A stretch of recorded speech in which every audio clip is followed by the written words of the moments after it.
Hello. Oh, yeah. Good. How are you doing?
e hi, e tio, e hoka, e huho, te hei moriora.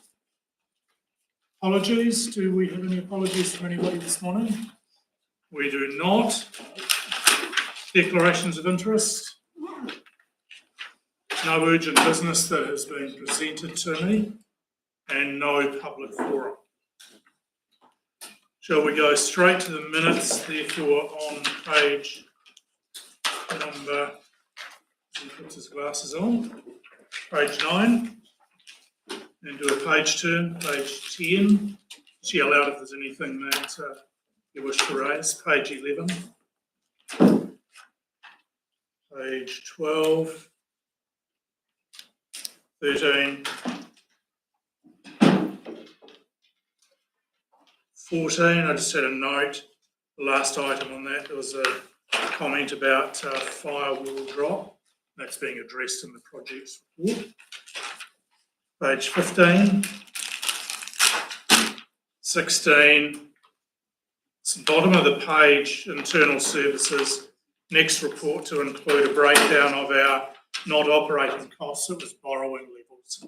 We just noted that this morning. Page 17, for those who are wondering how this happened, second bullet point under number 10, the reforested statement is the reforecast statement. And page 18. No questions? Do we have a mover for the minutes? Councillor Herbert, Mayor Brian, all those in favour? Against? Carried. My report on page 19 is to speak to a couple of items. The audit visit is scheduled for the 5th of May, next Monday at 1 p.m, and we'll get a briefing from Sharon immediately after that, but we're talking about the work program, timetable, and obviously it's very important that we get the work proceeding as soon as we can so that we can get the annual report for the current term adopted by this council. And it's highly likely that we will be adding a special meeting, I would imagine, the last week of the term. Not ideal, but that's, and we'll try and avoid that week, but we do have that up our sleeves. Local water done well. You have a meeting on Monday afternoon to adopt the consultation document. I'm pretty excited about that. I just want to highlight, as I have in my report though, the meeting with the Rural Water Committee chairs and the concept of fourth water, which I think is something that we should continue to emphasise. Very important for our district, and I was rapt that it was raised. Otago Regional Leadership Group, along with the Mayor, I attended this on the 3rd of April when I was wearing another hat, and it was really interesting presentation around the unification of communications across the region for government departments, something that I think has been lacking for a long time. So it's really good to see them all talking to each other, clearly in a space that everyone's quite happy with at the moment. We had a proposal that we change our meeting date of September 4 to August the 28th, and that will give us an extra week just to finalise our water services delivery plan. And if you're in agreement with that, there's a recommendation, number 2 on page 20. And finally, its next meeting I'm absent, obviously not today, but I'm going where a number of you have already been, up to the Orient. Looking forward to that. So happy to answer any questions on that, on items in the report. Councillor Bruce. Just regarding item number 3, Mr. Chairman, the Otago. Sorry. Item number 3. Thank you. On page 19. The Otago Regional Public Services Commissioner. Who is that? Or what is that office? Lady's name. Steph Boyd. Yep. Yep. So that wouldn't be a correct title, but it's close. Is she a MSD? Yeah. Regional Commissioner. Somebody else had their hand up. Councillor Graham. Yeah, just on local water done well, the meeting was actually 15th of April, not 15th of May is still ahead of us, isn't it?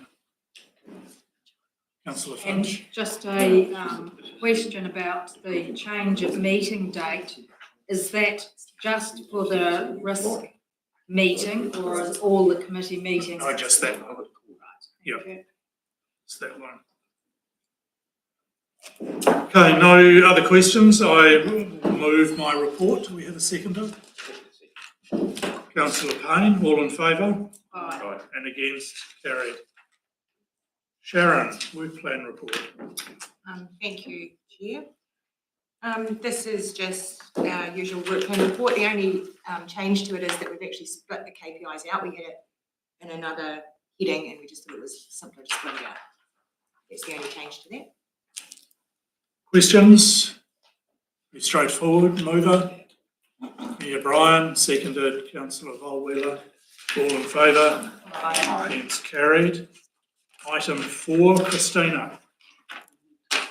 Kia ora, koutou katoa.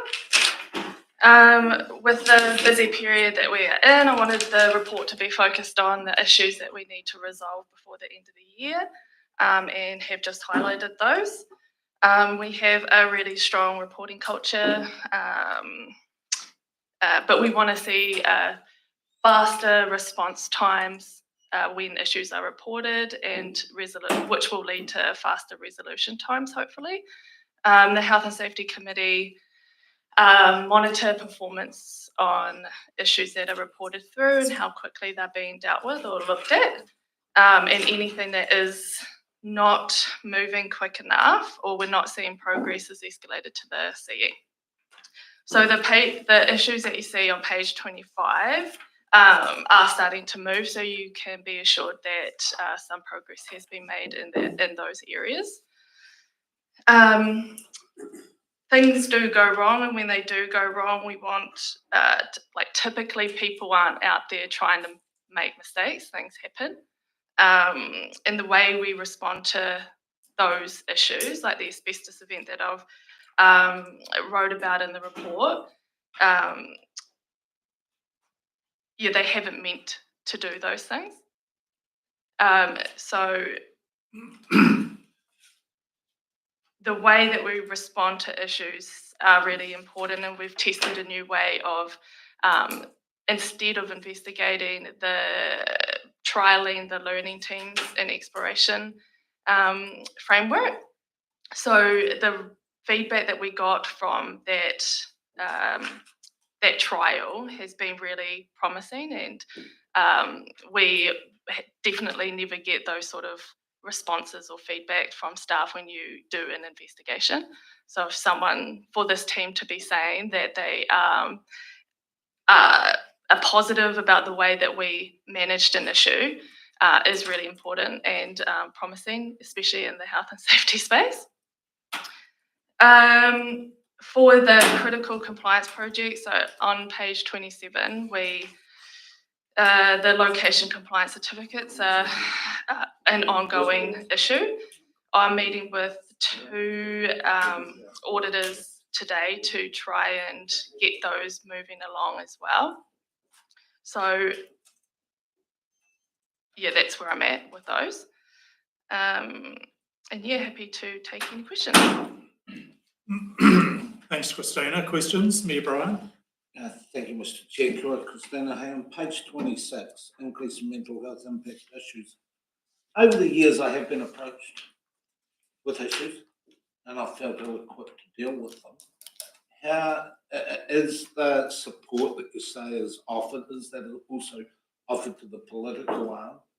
And what is the conduit? Because if a councillor comes to me at the moment, I'm going to bloody clear. We use an external support system, like EAP system, and I don't actually know if that extends to the EAP Employee Assistance Program. So they are people we can call to talk to. I'm not actually sure if that's available to the elected members.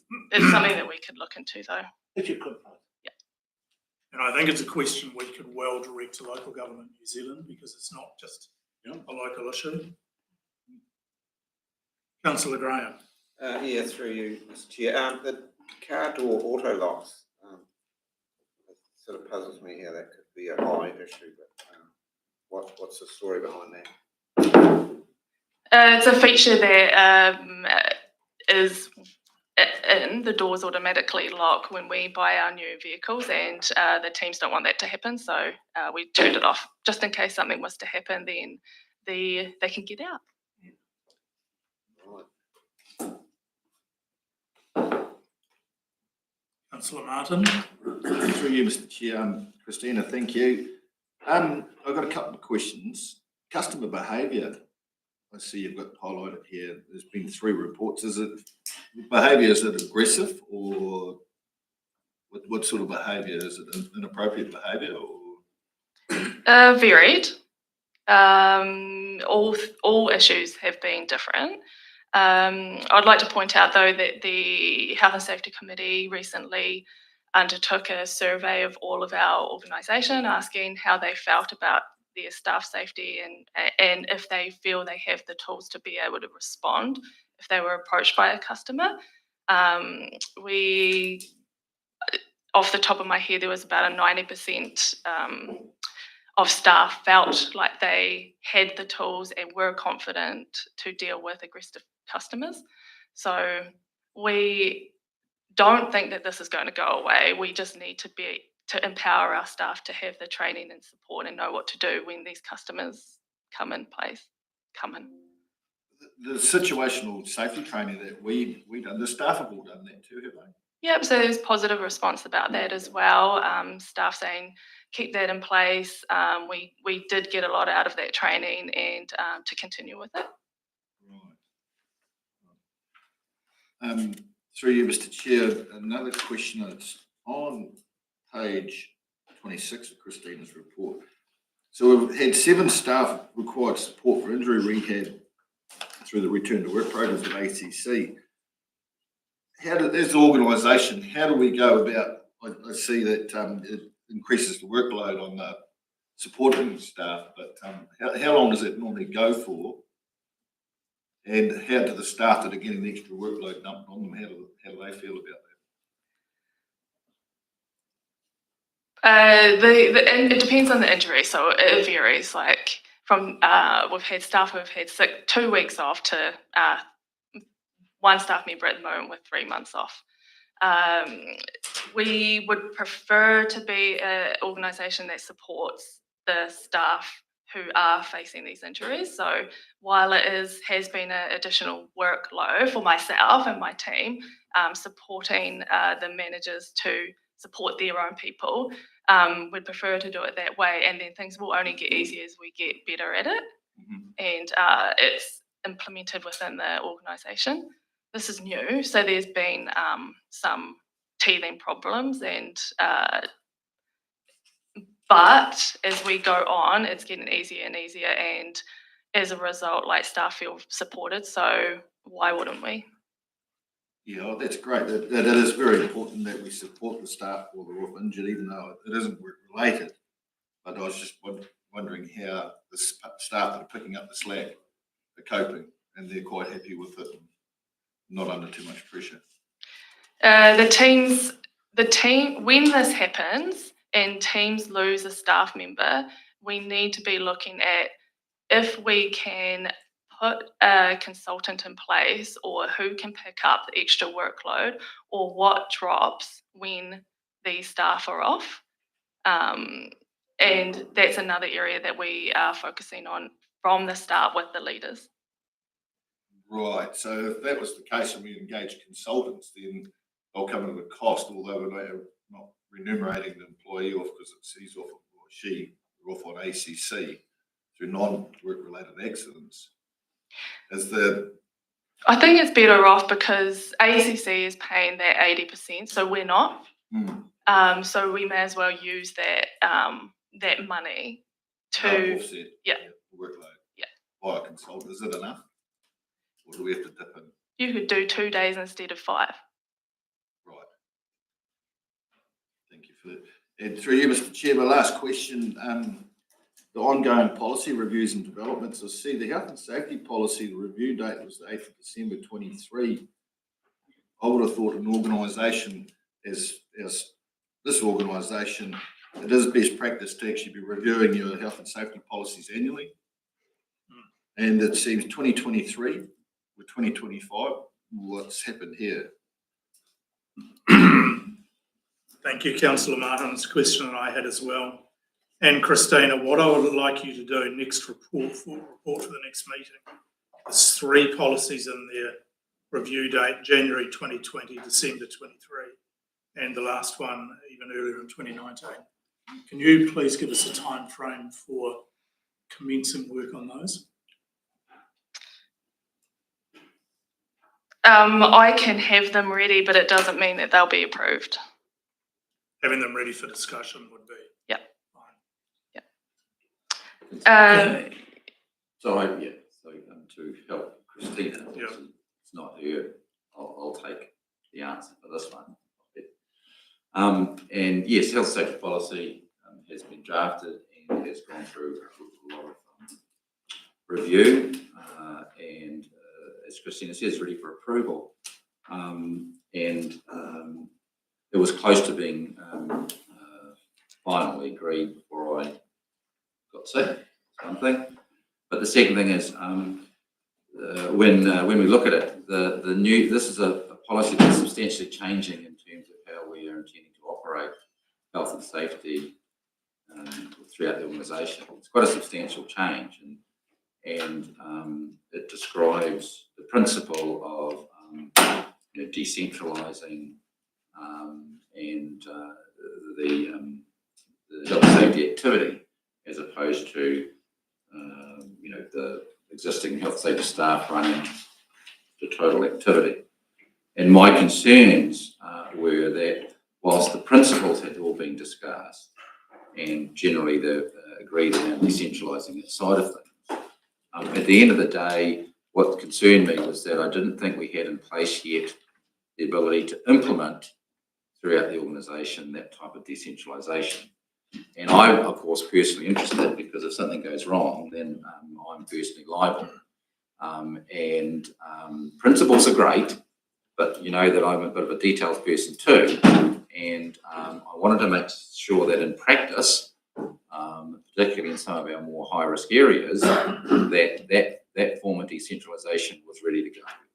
And I didn't feel that we would be able to bang theory it across the whole organisation. And I'm keen on doing it in a couple of key areas first. And so when I got back, that was a discussion that Christina and I had. It goes to the heart of everything. It goes to Christina's poor old, her resources. We're down a person, but what type of resource would we apply if we're decentralising? All that has got to be resolved. So it's not that things aren't happening. It's just that if we just rolled over the old policy and did things the old way, it would have been signed and done. But there's some substantial methods of operating that are different. I just want to make sure the risks are covered and people know exactly how it's to be applied and how the new, how the health and safety team supports the new way of doing it as well. So in practice, and that's all that we are doing at the moment. It's sitting there, but I've asked Christina and her side of things to help identify the implementation side of it. And we're working with 2 teams. One would be Linda's team. It's a big risk area, 3 Waters, obviously. And there's another one in terms of Kelly's team has been making good progress about that too. So that's where we are, Mr. Chairman. So it's a big change. I just want to make sure that the change is right in an area that I'm personally liable for. And we can have a timeline attached to that as well. Yes, because one of the things would be what's implementation look like, and so definitely to get it to a point where it's up and running, there would be a timeline. Thank you. Can I just say the proposals that I've made are backed by industry experts and in court summaries. So the policy should help us perform, and it's not something that I've just made up. Thank you. Councillor Holwheeler. Thank you, Mr. Chairman. Just some questions again. on page 24, the bottom, the issues that were reported as high, and it's also carried over on page 25. First of all, the SCADA issues causing fatigue with, are they false alarms or just alarms set too low? The alarms that we removed recently have been due to doors opening and closing. So there have been some alarms that were not necessary. So the team are looking at which alarms are not necessary and which ones are need to still be there to resolve these sort of things. So some don't make sense. These are on the water scheme. Like at the water treatment plants. The second one, there's the Milton water treatment plant, the chemical spray. No staff were injured or affected by that. No, and I saw yesterday the team had ordered equipment to fix that, so they're moving along there too. And the third one, just below that, is the confidential mental health impact report. Is that just relating to one person or in the organisation? Is it an organisation wide issue? Just with it being confidential, you don't like to give much information. No. So typically it's a staff member's report and we want to keep their confidence. Yeah, no, I understand. Just wondering. Yeah, it was just one person. Staff will report it about themselves or how they, what's impacting them. Yeah. Supplementary to Councillor Volweller's question, Christina, how many alarms exactly are we talking about? SCADA reporting alarms. I'd have to ask for some support there. Linda, can you answer that? Potentially, it depends, Red. I guess the door alarms that Christina was talking about was, we call them nuisance alarms. So if it's a windy night, for example, often the team will go, oh, here we go, I'm going to be up all night, because every time the door wobbles in the frame, it'll alert, because it's potentially saying there's an intruder. So those kind of ones we can turn off. But some of the alarms are obviously critical and we can't get rid of those. So I think we can get up to 60 a night. It just depends. But some of the time it's because if the first alarm isn't acknowledged, then it keeps alerting because it's saying, hey, someone's meant to acknowledge this. So you can actually, if you intervene early enough, then you can stop some of those repeat alarms during the night. Thank you. So just supplement to that. So we're talking about turning the alarms off permanently, or just can you switch them off remotely just for a windy night? Is it? Yeah. So you it's basically a text message, and you just, if you type in ACK and the number, it will just stop it alarming again. But if you've got a door frame that's rattling, that might be an issue. So those kind of ones, given our sites are remote and primarily secured by gates, you can turn off these nuisance alarms. Thanks, Linda. Councillor Finch, followed by the Mayor. Thank you. So, Christina, when it was discussed about the customer behaviour and you said there'd been a survey done, was that round the whole? It was. Yeah, thank you for that. And the rest has been answered by other people along the way. Thank you. Thank you, Mr. Mayor. Thank you. Just following on from Councillor Martin's questions, a few weeks back this was smoke over anecdotal, but when that 60% rate increase was announced, there was quite a few staff members when I was in the smoke room talking about how the wider public didn't see the delineation line between the politicians and the staff, and they would have actually got some jippo down the street. Coming into the election, have we got the capacity as an organisation, if there's a sort of a, there's one day where 20 staff have been hassled up, is there any steps in place for not just the one-off, but the wider? Because the likelihood of this happening is quite high. We can put more thought into that, and the key focus at the moment is on our reception area and our awesome team who are answering the phones. So we're working on our processes in that team at the moment as our highest priority area.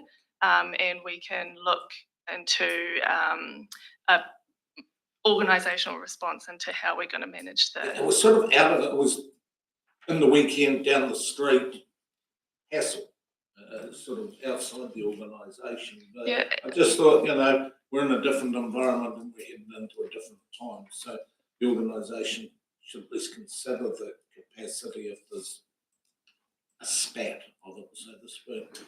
And from the survey response that we got, it is promising knowing that staff feel confident in how to respond if these things were to happen. But we do want to focus on that 10% as well and lifting up their feeling on that. Thank you. And increasingly, Mr. Mayor, it is an issue at national level for anybody working in or elected to public service at the moment. So we are not immune. Through you, Mr. Chair, Councillor Martin. you'll find that LGNZ have just released a new toolkit for elected members, Your Worship. So. But this was to staff down the street. Right, any other questions of Christina? A couple of follow-up items that we want as well. So do I have a mover for Christina's report? Councillor Graham, Councillor Herbert, all in favour? Aye. Against, carried. Page number 28, Sharon, with a largely completed recommendation report. Thank you, Mr. Chair. Yeah, there's been no changes to this one since last time because I think we've sort of fixed as much as we can and hashed it out over the year, and we're looking forward to planning for the next one. So what else did I do? Oh, yeah, we have now finally have our appointed auditor from the OAG, which David mentioned we'll be meeting next week and following up on securing audit dates and nailing a plan going forward and what their areas of focus are going to be. So, yeah. Questions of Sharon? Half a question coming from the mayor. Thank you. Yeah, thank you, Chair. Sharon, just making sure we don't fall into a hole that I fell into when I first came here. Is it quite, just after the election, is the auditor able to have a one-on-one with the new mayor? I'm through you, Mr. Chair. Yes, I'm sure that would be possible. This audit is actually coming out of Wellington, so it's going to be a bit logistically a bit tricky to sort that out. But they will be meeting with you guys as normal prior to that for the annual report. But So we've still got the structure that they meet one-on-one with me for the annual plan, annual the report. start of the process, and then meet with the council. But I think it's imperative at that start of a new mayor. I know it took me 3 years to meet the auditor that first time. Rest assured, Mr. Mayor, it is part of the induction process, not only for the mayor, but for the chair of audit and risk as well, to lead through that process. Key areas of focus, timeframes, particularly going forward. Just have that relationship one-on-one would be good. Other questions of Sharon? If not, a mover, Councillor Payne, Councillor Finch, all in favour? Aye. Against, carried. Right, the big item, paper-wise. Item number 6, the mandatory documents register. Welcome. Kia ora koutou. I've just got 2 updates to make on my paper, one of which is on page, I believe, 92 to 93 of the agenda. So just in terms of the reference there to under drinking water supplier to keep records, there's a legacy statement there as to city care, which obviously is no longer the case. So that should reflect the majority of information is held in CDC's water outlook system. Sampling results supplied by Eurofins, council's approved results provider are supplied directly to Taumata Arawai. All required results are provided to Taumata Arawai in each supplier's annual report and incident reports and other required reporting. And finally, on page 126, which is the last page of this particular report, on the reserve management plans, just noting that the legal or compliance risk here is fairly low. However, communities have produced a plan as to the potential issues around some of the RMPs that are a little bit old and legacy. And I believe that they're working that through with infrastructure strategy as well. So other than that, take the paper as read, and yeah, happy to answer any questions. Thanks, Hugh. This is an incredibly good example of why local government administration and compliance costs are as high as they are. If you're ever asked the question, what does local government actually do? Go and look out the appendix starting on page 68. It lists all those pieces of legislation, 98 of them in total. Not they don't all apply except that. About half a dozen that probably don't apply to us. But these are the things that you as elected representatives, chief executive and his staff have to monitor every single day. I can't think of any organisation anywhere in the country that has as much statutory compliance responsibilities on a daily basis. Quite incredible. And seriously, man, read that appendix 2 or 3 times over on page 68. Quite mind-blowing. Questions of you? Councillor Finch, Councillor Kennedy, Thank Councillor you. Bolwell. On page 126, the RMPs, so do we have a rough timeline of when that's going to be started? Because one we always get asked when we're over there about is Tyree Mouth. And I've been asking about it for probably well and truly over a year, and that was asked about ages ago here. So do we have a timeline on any of those with what might be started? I'm not super certain. I don't know whether. We have staff here that could at least have a stab at it. Yeah, it is a perennial one that is overdue. It's just a balance of cost versus progressing them. So yeah, Tyree Mouth's on the program, but it will probably be this financial year before we can get to that. So it is overdue. I thought, team, that there was a schedule because we had, we made a change.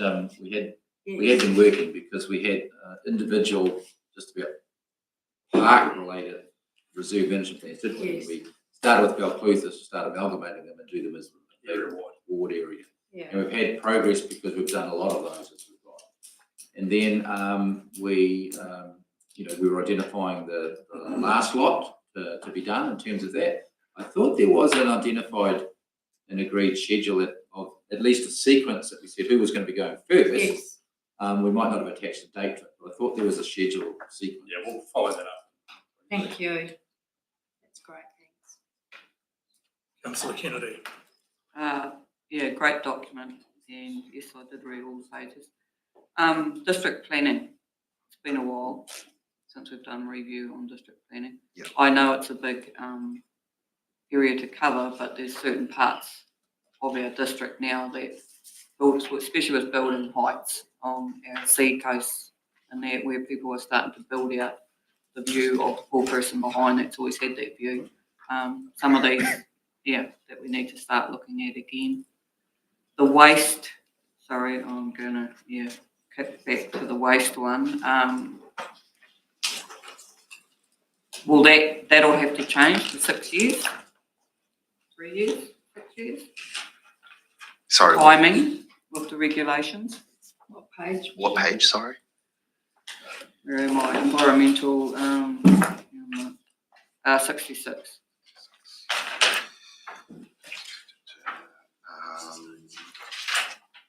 Just wondering, this document, Steve, I went on to our website this morning to see if I could bring it up. Apart from it being in minutes previous, it doesn't actually sit on our website. The waste management. No, this whole mandatory document. I guess the mandatory documents produced by Taituara, if I can answer the second question first, is really an internal document for council and council staff to ensure that we're capturing where we are required to produce certain documentation or keep records. Obviously, there are information here that are probably more relevant to council staff in terms of our corporate planning, rather than kind of like on a broad basis. It also, though, is a handy document that, as a councillor yourself, ourselves, you know, it's one of those that you print off and keep, that you know. Oh, I know it changes. Yep. But, you know, just for your own reference when you're trying to find stuff or who to go to, because there's actually a lot of good relevant information in here. So I'm not saying that it be open to, well, once it's in our meeting, it is open to everybody. But if you're just getting my gift of the gab there, it's just like our standing orders and all the other bits that we have. So, yes, through you, Mr. Chairman, if we do want to change that WMMP, we will have to review it earlier with those change of regulations. I assume that's what you're referring to. Yes, yeah. So that in here is just the regular schedule of when it's due for review, but that's one we have discussed with council previously about reviewing it. Yep. Okay, thank you. And just following up at the district plan, so we have had the papers before you, and you've made a decision to agree to a rolling review, and then just after you made that decision, of course, there's more RMA changes as a consequence. But the expectation is that we've now approved it. We're working within the budget that we have got, hence the rolling review. The initial framework side of things is where we're starting with. Plus, iwi engagement side of it was part of that work.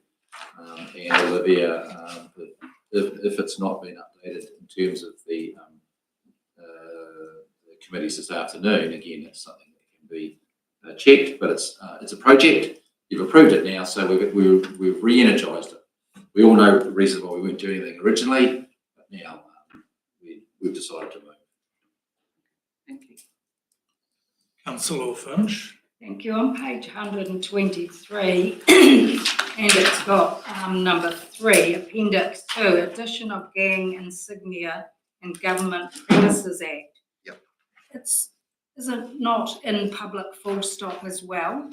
So so that particular reference is actually the reference provided by Taituara. So in the reference document, Simpson Grierson, I actually believe, and I think I noted it in the actual register itself, that act has been slightly changed and superseded anyway, as of now. So yeah. Okay, thank you. Councillor Volwheeler. Thanks, Mr. Chairman. Just one minor thing. Could we have page numbers on the actual document itself, Sure. please? You'll see that listed in the table of contents. Yeah, and we'll look into going to the previous councillors' comments. We'll look to see how we can make this better available to councillors. Thank you. Mr. Chairman, we certainly have to commend Yi and Peter and the team for pulling all this together. As you can see, it was a massive task. It was sitting there, not anywhere near to the extent needed to keep a handle on our statutory requirements. Thank you for those comments, Mr. CE. I talked before about Appendix 1 on page 68. It's 68 of the policy document, 101 of the agenda for those who are following the agenda. Yeah, on Appendix C, we talk about on page 119 of the agenda, policy on gambling venues. Yep.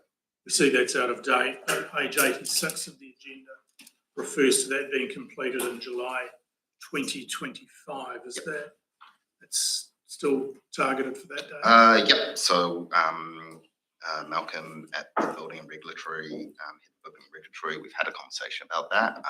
We think it's largely consistent because the legislation hasn't actually changed, but that will be reviewed and we'll bring that back to you. Thank you very much. Any other questions? If not, do we have a mover for the report? Councillor Kennedy, Councillor Finch, all those in favour? Aye. Against, carried. Thank you, that's a really comprehensive piece of work. Right, capital reports. Who wants to come first? Replacing Donna.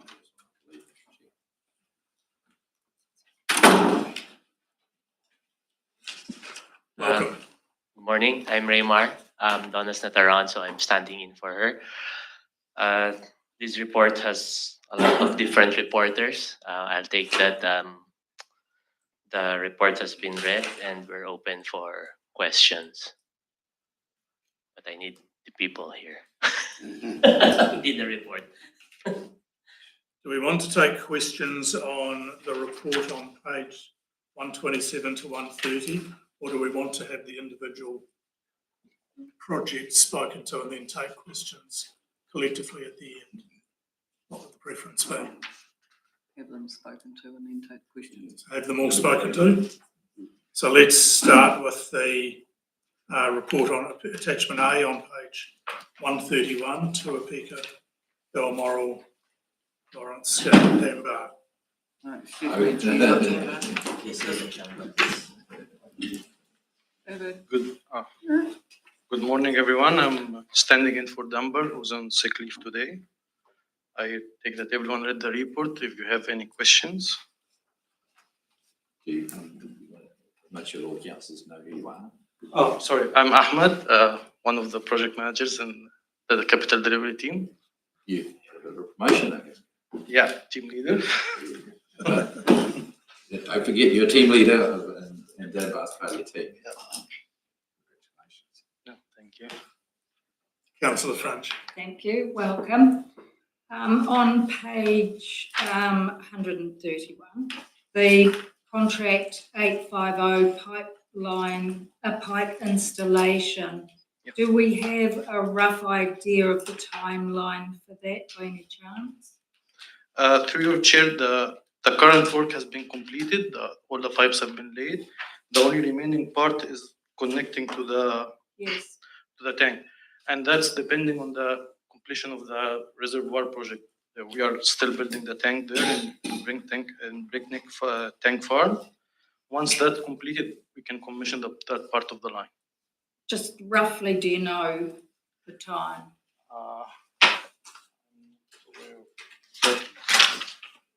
Completely dependent on the condition. Yeah. So if the commissioning is successful, we are talking about end of August. Right. So that will be somewhere after that. Right, okay, Good. thank you. Councillor Nakatamani. Hi. Just being reasonably close to the project all through this time. We're still talking late August. I'm getting a wee bit ginger on that. Just, Through your chair. what I want to just talk about is that fibre installation. I right from the start, I've been told that nothing can run until that fibre cable's been installed right down the line. How are they going with getting on with that? Because it appears that not a lot is happening.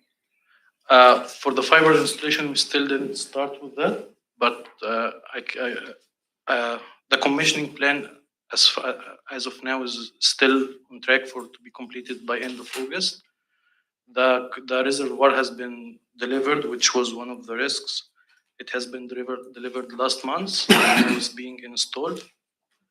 The fiber now, we are working with the Three Waters team because we are still not sure if we can lay in the fiber in the existing conduit, in the existing pipe. But we're gonna get an answer on that in the coming 2 weeks. So that's because there's potential blockages in there. Yes, there are potential blockages in the existing pipe that the fiber was supposed to run through. Yeah, I know in our place there's at least 3 they found just over a couple of kilometres. Yeah, and we are also looking at the option of doing wireless communication instead of running the fiber through the cable, and so we're still assessing both options. Because it's getting quite wet too in some of those places, and I'm aware that they mightn't have the gear. Anyway, but that's I should say. Yeah, I'm just delving into the practice. Yeah, we are aware of that situation, and we're trying to assess both options, whether fixing the blockage inside those conduits or doing a wireless communication instead of the fiber. It's still critical to having that must be running. Have any chance? Yes. We're getting close to the end of this project. Can I just have a look at the risks detailed on page 134, program risk? Can you just work through those? Any updates to that list that are causing greater concern than when the report was written? Yeah, the delivery of the water treatment plant tank that has been done, so that's no longer a risk. No longer? Good. Yep. Delivery of the switchboard, that's still ongoing, but it's on track. We have no issues with that for now. Yep. Installation of the fiber, yeah, that's what we talked about. Yeah. And So if you can go wireless, why put fibre in? that was the initial design, and So we pay for something when maybe we don't need it. Through your chair, there was a discussion there previously, a few months back, and we assessed that if we were to use the wireless, there's a risk of during bad weather and everything, there won't be a communication or difficulty in communication. That's why we went through with the fiber, because for the stability. Okay. Other questions? Staff on this report?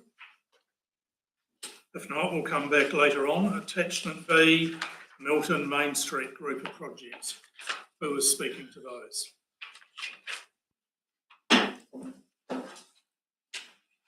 John, welcome.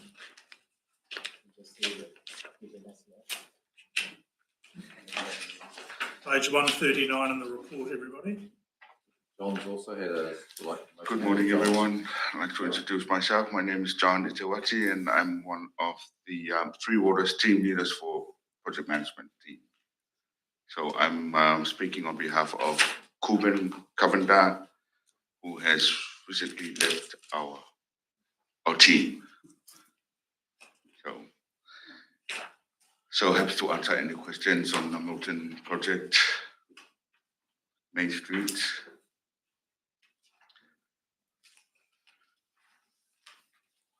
Councillor Finch. Thank you. On page 140, during installation, 2 existing valves were leaking. Rather than replacing them, they were repacked. Can you explain what the repacking is? Is it just a repair? Will it permanently stop the leaks, and how long will it last if it's a repair? Yep, my understanding is it will permanently stop the leak, because these types of valves, club valves, if I can understand, they have these backing that just needs to be replaced. Over the years, it will deteriorate. So it will last for another 25 years with this replacement repair work. Thank you. And on page 142, issue management and resolutions. After the urgent escalation meeting, a joint agreement reached between CDC and our contractor on improvement measures. What agreement was reached, do we know?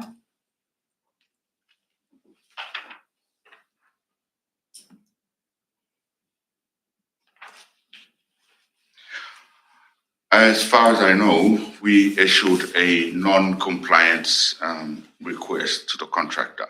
Yes. So the contractor has agreed to have the non-compliance issues that were identified, and they will see to it that it's been fixed.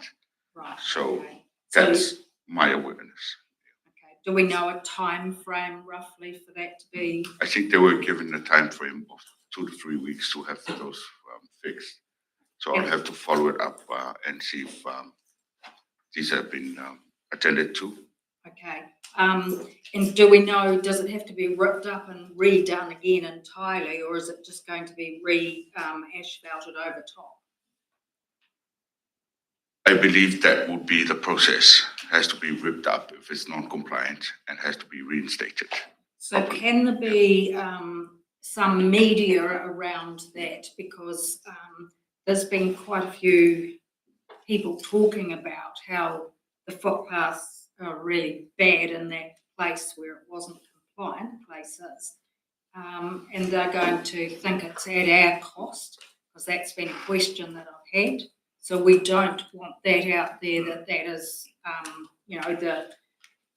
the questions, we want them answered before we're questioned more about it, that it's not at our cost. Yep. So any reinstatement for non-compliance issues will have to be borne by the contractor. Yes. Yep. Yeah, that's great. So I made that request for media And I'll comment also- as well. Yeah. And footpath reinstatement from Abercrombie to Elizabeth Street, page 144.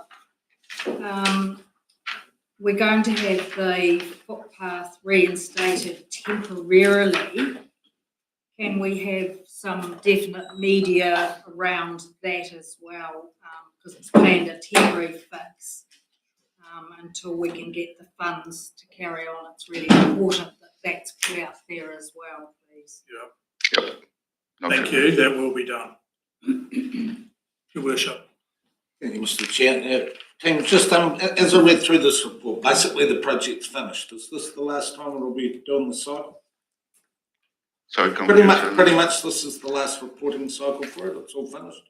Yes, I believe with this project, we've issued the PCC. Yeah. Which is the practical certificate of completion. So this project had quite a high degree of chance of being a pain in the butt for me, and it wasn't. So I want to thank you for a project that was done well, and you saved me. Thank you. Appreciate it.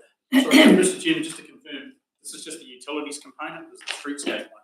There's a streetscape. Yeah, but So it'll sort of carry this on. was one that was serious political risk, and it was a project that pretty much the public's come through and given support to. So thank you for the effort. And that's the other thing to, Mr. Chair, just the other thing to remember though is the public mine, landfill, the wastewater repairs with the slumping of the road into the Milton. No, we don't let them, Steve. They're just making the point though that yes, you're right for what we've done, but we've got a whole new project to deal with. And we've still got to do, as Bill said, the amenity part. So does that get added to the list of projects on our A category, that slump in the road? We need to probably add that one. We will do. Yeah, definitely. And talking about that, Donna was going to question when it was resealed in that area, she wanted to check and see with Whakatahi, the depth that it was dug up, that didn't have an effect on our pipes. Have we got any update on that from her? Yeah, I believe we have, and it was just a minor reseal, which they only scraped off 200 mils. It didn't go as deep as we thought they were, which would have impacted, Yes. on our wastewater line. Thank you. Thank you very much. We'll come back for supplementary questions shortly. Mount Kui, who's presenting on Mount Kui? Cosmos and Kelly. Yeah. This time I'm stepping in for Cuban. Thank you, Chair. Gentlemen. I've been here before, so there's no so problem. But Kelly's here to answer questions about the interim filling options that we have, and Ahmed will be answering questions about the transfer station and landfill construction. So I'll take the report has been read and take any questions. Councillor Kennedy. Welcome, thank you. Probably one of my biggest concerns is the consent. We're going to start spending money, but we haven't actually got a consent. So I don't know, in my world, I like to have the things in a row first, but so we can start doing this without having a consent. I know you've put in and it's taking, can we not hold them to ransom? Say, well, give us our consent, hurry up, instead of. I can answer that through you, Mr. Chairman, because I made some calls around making some progress without the consent on the basis that the consent is basically there. So we got to a certain stage. One of the issues was, like, where are you at the milestone of the consent? Well, it hasn't been issued. Biggest thing around that was, are we going to go to a hearing, or is there major contention or anything like that associated with it? is the regional council going to throw conditions that are unreasonable, that just can't accept, huge exorbitant cost or anything like that. We've gone through the process where we've got the draft conditions, they're basically acceptable conditions. We've had the consultation that's gone out, we've got the results in terms of that. We've had, I think one of the parties has pulled back out after negotiations, the other party's iwi. We've just recently discussed that around that side of things. We believe we've got results for that. So we're highly conscious of the issues associated with getting the new cells done and all that side of it. And when we say doing money, we were talking about the decision to get ahead with the planning, might start paying to do the scoping and planning for that next stage and things like that. So that's where we were. Basically, yes, it's a risk, but it was assessed by me as low risk, and that's why I wanted to get the project moving. So the consent side of thing, in our view, was just about there, and so that's why we're moving ahead in a prudent way to try and keep the project going as fast as we can. Thank you very much, Councillor Funch. Thank you, Steve. You touched on it, the engagement with the submitters on page 150. So the first one has withdrawn as happy. So the update on that is you think that it's going to go through and be okay with the other ones that objected? Correct. We've had the discussion and negotiation. I can't say it has been formally withdrawn. It may not be formally withdrawn, but it might be by agreement that this is the process we should follow. We believe and expect that we won't have to go through that hearing side of the process. We're working on everything to not have to do that. Yeah. Slow the process down, such that we can get an issued consent. Wonderful. Thank you very much for that. Just wanted the update. Thank you, Councillor Herbert. Then Thank you, Councillor Mr Chair, and just through you. So my question is on page 152, it talks about the compaction rates and how important they are for the sort of success and longevity of the cell or of the extension. So I'm presuming compaction is done manually with a machine, and how do we plan to improve that? Are we going to make the machine go more times over, or get a bigger machine, or get a better operator, or how are we going to, and can we achieve more than the 600 kilograms per square metre and make it actually last longer? So, kia ora everyone, nice to be here this morning. Yeah, compaction rates are a significant feature of landfills. Obviously, you want the highest compaction rate possible to make the smallest possible area. Compaction rates historically have not been great at Mount Kui. I don't know why that is. At the moment, I've started negotiations with the contractor to say, well, how would we incentivise a much higher compaction rate? If we were to achieve that much higher compaction rate, obviously the length of the lifetime of the park would be extended and revenues would be improved. So we've started that conversation at the moment. That could be our sort of lowest hanging fruit, couldn't it? That biggest win there. I agree. So it's done mechanically with a machine, obviously just rolling. Yeah, sorry, you may not have seen it. If you go up to Mount Kui, you'll see a big yellow digger sort of rolling across the back of it with the big steel wheels with the blades on them. That is compaction. So to improve it, does he just have to go more times over it, or do we have to change the machine? That's why I'm sort of trying to work out how we go from 450 to 600. Yeah, look, I'm not an expert in this stuff. So people can achieve a higher compaction rate with the same machinery, and that's the conversation I'm having with the contractor at the moment. I would, in their defence, they are at the very top of the current landfill at the moment. It is quite trying hard to push compete. against something spongy is Whereas when we start the new landfill, we would absolutely want the highest possible compaction rates right from the start. Right, thank you. Thank you. Other questions? Yeah, I've still got a wee bit of concern on the whole project while accepting that we've got to get on with the transfer station and reopen this extra space.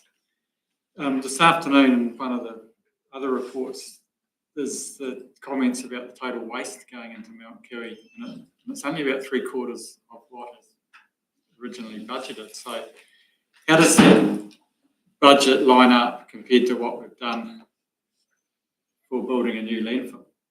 Have we budgeted at that 100% amount? what happens if we only get 3/4 going out? I think, because I can recall that the papers that were put together had a range of scenarios, including tonnages in terms of, what, where it would make sense to have a landfill, where it would make sense not to. So the tables do reflect variation around tonnages. So I haven't got it to hand. Either Kelly wrote it, Jules. Through you, Mr. Chairman, my recollection was we've actually got to get to 50% of our current waste volumes before closing not constructing Mount Kilby and shipping it that was the tipping point based on that analysis when you made the call. We can pull those out and circle or just send you the link to that report. But it was quite a significant reduction in waste before it wasn't viable. I thought the original margin was only about 15% in favour. No, it was more than that. No, dollar-wise. Dollar-wise, yes, but because as your volumes reduce, your costs reduce as well, things like ETS and all those sorts of things. So from a capacity, my recollection was it was around the 50% mark from what we were getting historically. But we can pull that up and have that available for discussion when we're in the standing committee. Yeah, it's just that long-term trend thing is still a potential concern. People actually do generate less rubbish, which is a national aim. But anyway, yeah. Councillor Payne. Thank you, Mr. Chair. Perhaps Kelly might be able to answer this one. Look, this is not in the report, but it does have a direct correlation to what Councillor Herbert and Councillor Tamley have just been talking about regards capacity. I took his worship for a drive up Johnston Road on Anzac Day. There is a hard fill dump, I'm certain, going in one of the gullies there. There is a weighbridge being put there already. There's a station of some description and of a container form. Take this, there's already tarmac and stuff dumped there. Do we have any information on this and what's going on? I do not, but I can find out for you. That would be really great. It's the second time I've asked this question. Thank you. So this is on private property? Yes, it is. Yeah. Yeah. You can't do that. It's a local contractor that's directly involved. I know that for sure. So surely that would have to get consented, wouldn't it? Well, I think last time it was asked about, we said that, we're not actually accepting much of that material at Mount Kilby now anyway, because of the cost. But they'll have consenting requirements and all sorts of things for that with the regional council, which we all know is why another Glenfield site was closed, because of the risk and the liability associated with it. But yeah, we can ask the regional council. I think it's nice to know. Thanks, Jules. Any other questions on this report number C? They say you should always ask a dumb question, and I'm picking this could be one, but I'm going to ask it. I'll probably Jules.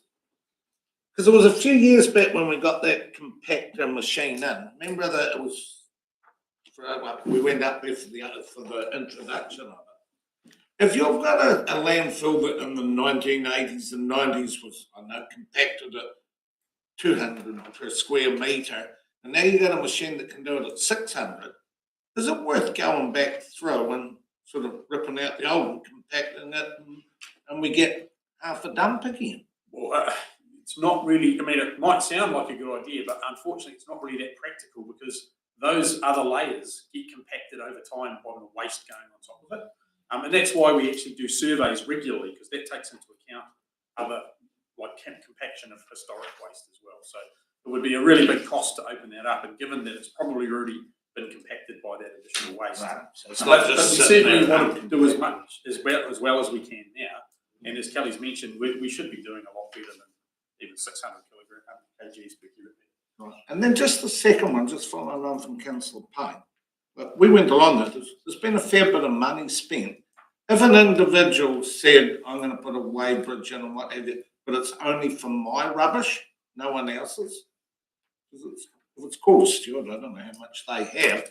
So it's not like Stu Murray's where everyone was piling in and someone contaminates it.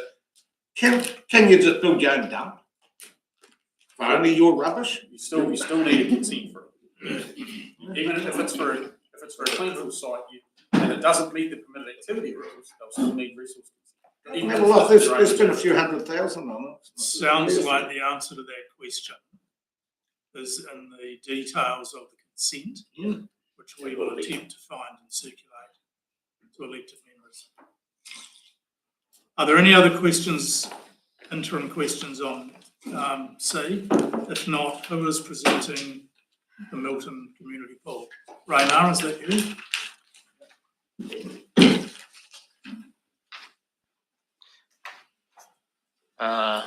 Yeah, or I'll take as the report has been read and we're open to questions. Project very much in the early phases at the moment. Any questions at this stage? If not, Councillor Finch has one, then Your Worship. Thank you. For the moving of the library to the Coronation Hall, are they using the whole hall or just some of the smaller rooms? Do we know? I don't have the details for that one. Some of the smaller rooms. Yeah.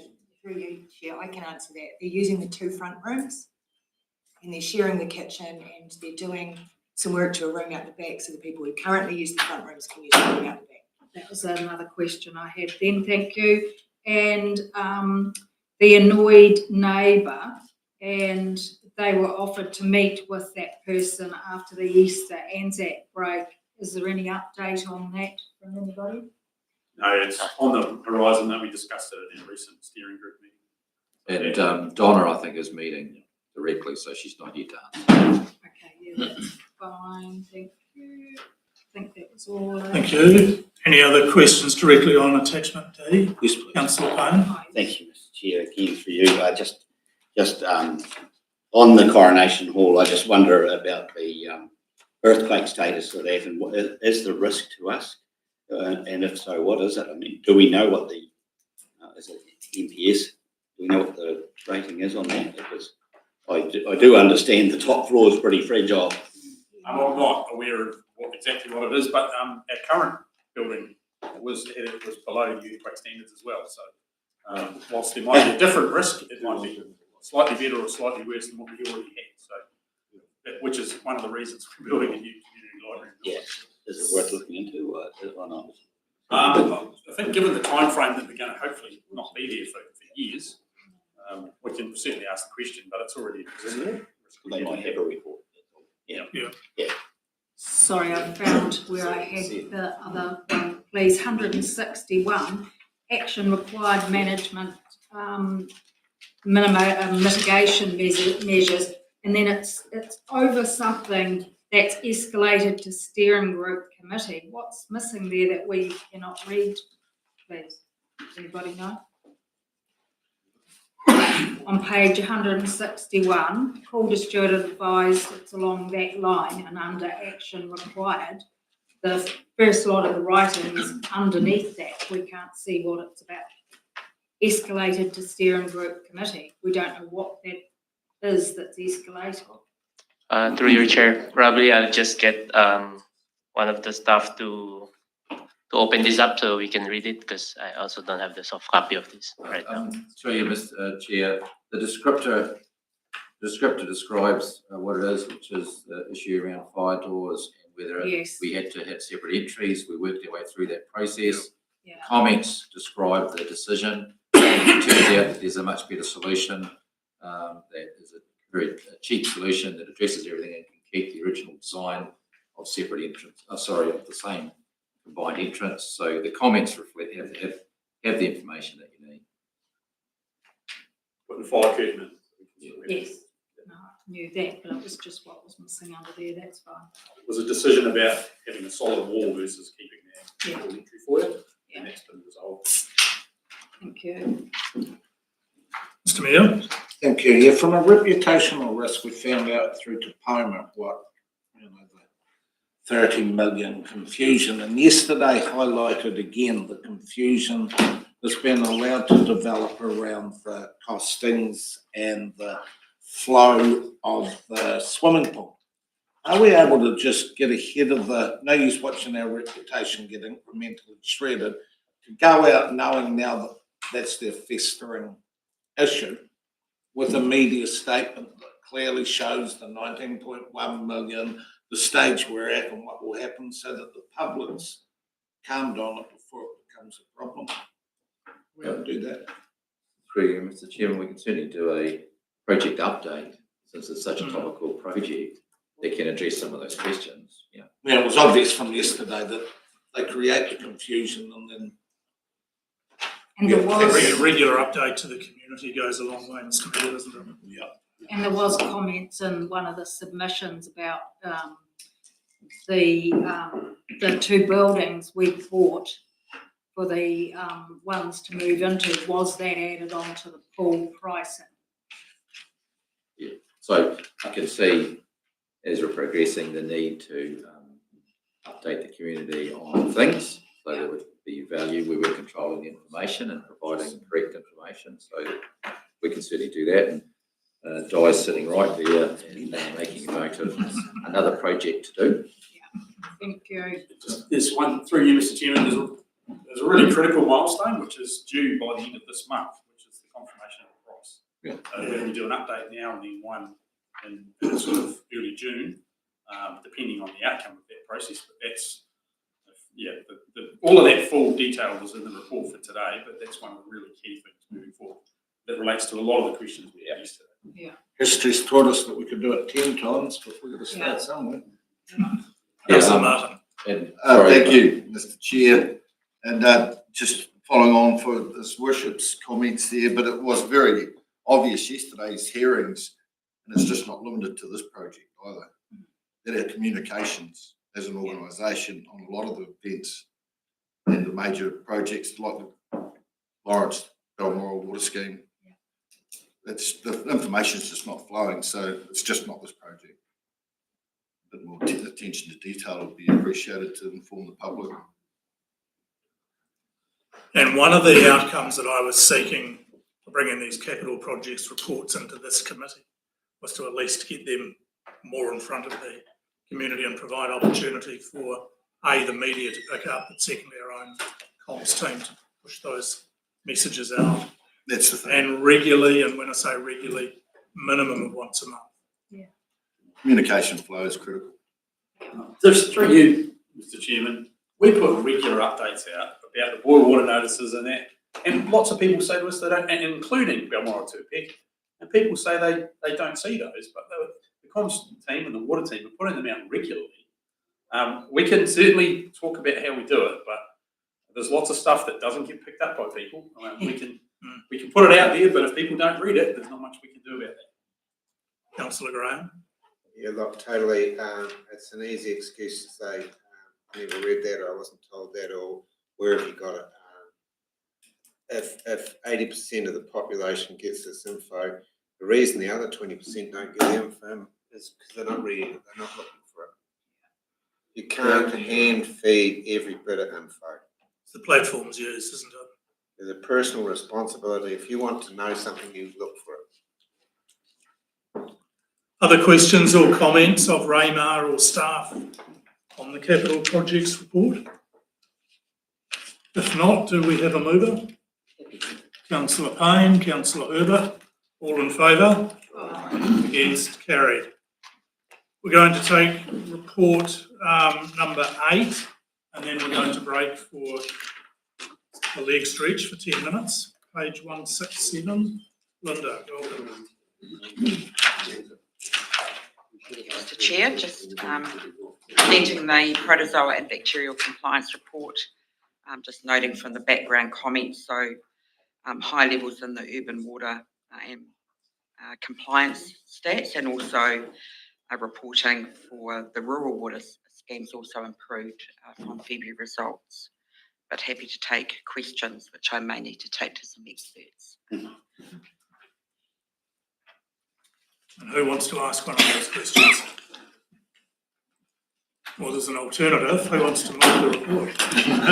I'll move the report. I actually was really pleased with the results this time around. You could see that. Yes. It was a positive. Thank you. So I'm happy to move it. Moved Councillor Ludeman, seconded Councillor Kennedy, all in favour? Aye. And seeing you did that one so quickly, we'll keep you there and we'll do the Three Waters report as well. Then we'll take a break.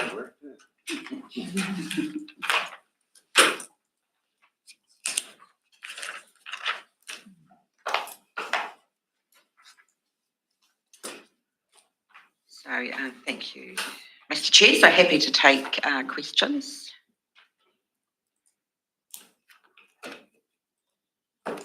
Councillor Finch. I just have one on page 176. Salaries and KiwiSaver are 128k over budget.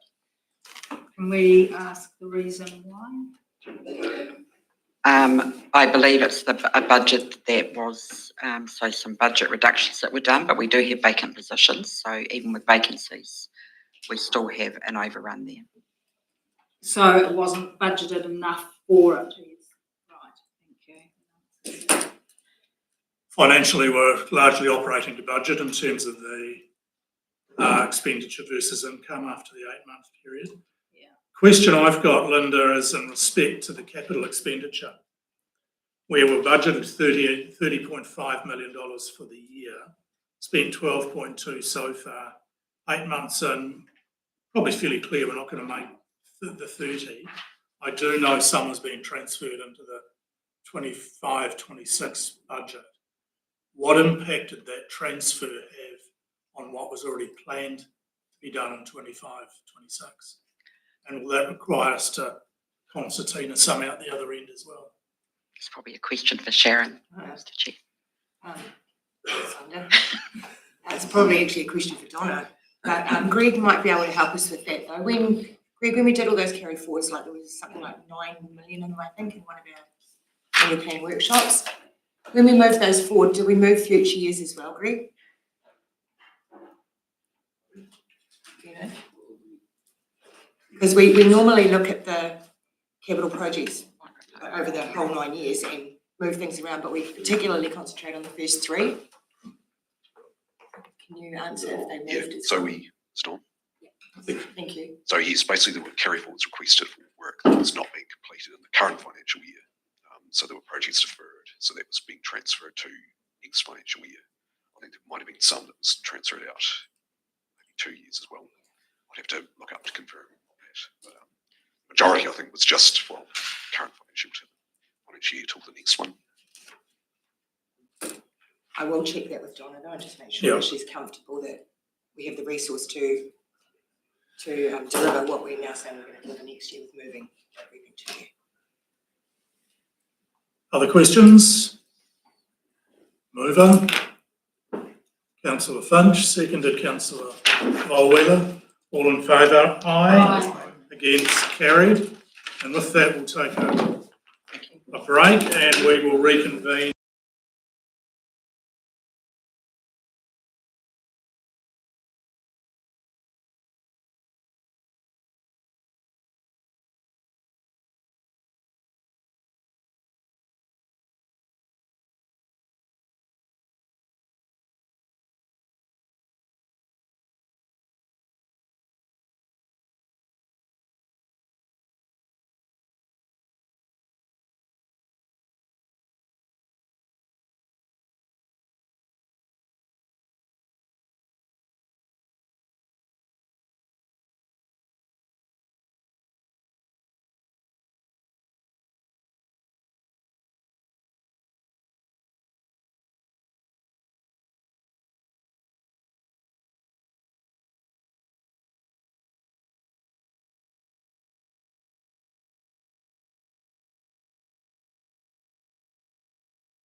Kia ora everyone.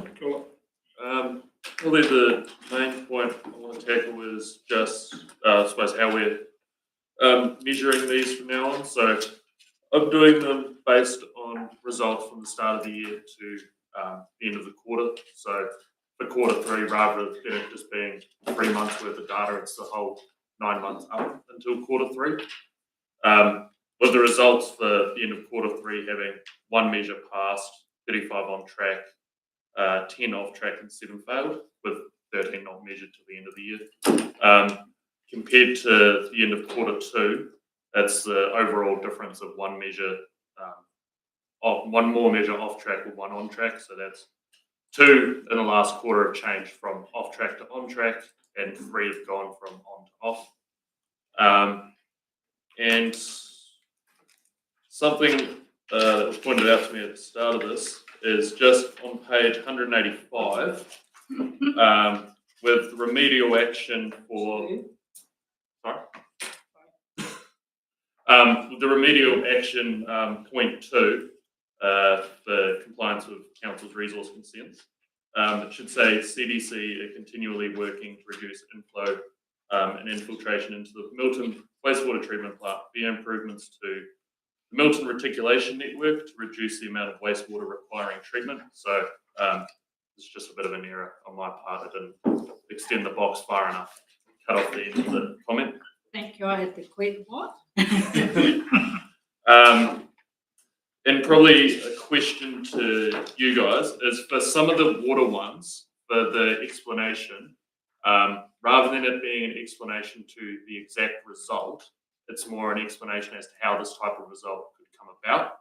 So it's more a question to you guys, are you happy with that style? Or would you prefer if you had, we got 5 complaints for this, what are those 5 complaints? Why did we achieve this kind of thing?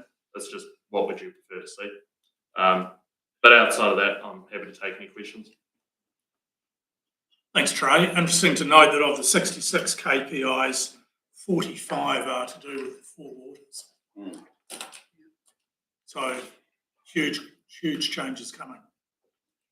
Questions? If no questions, do we have a mover? In fact, no, come back to Trey's question. Well, yeah. Councillor Kennedy. I suppose, yeah, it's going to change big time, all right. So where we have the remedial action, which I find is great.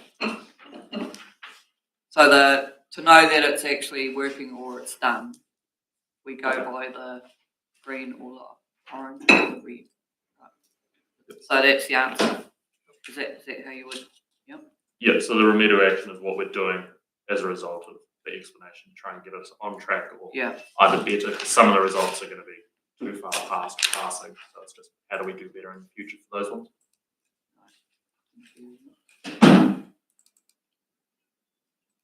Otherwise, we're pretty much okay. Sorry, I found another question. Why? Wastewater treatment plant discharge timing wise.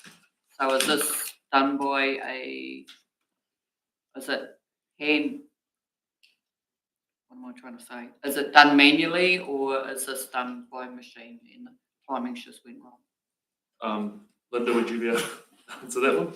Sorry, was that the tidal discharge? Yeah. No, it is computer runs that. Right. And it also switches over with daylight saving, but for some reason there's a 55-minute something not related to daylight saving. Okay. So some glitch that caused it to be out by 55 minutes one time. So we get an abatement notice. So we we get an infringement for that. Right. Yeah. So hence then I suppose the contractor will be very mindful coming around to daylight saving again. It's not contracted done, it's done by staff. And the system is set up, so it's part of the SCADA that you hear about, so it's set up as the part of the control mechanism for the plant. To then all the tidal data for the next 2 or 3 years is put in advance. But for some reason that one particular day there was some hiccup pick up. But then will that pick up, when you get king tides and all the rest of it? It should do, because all of that, it's about the timing of it. Yep. Okay, thank you.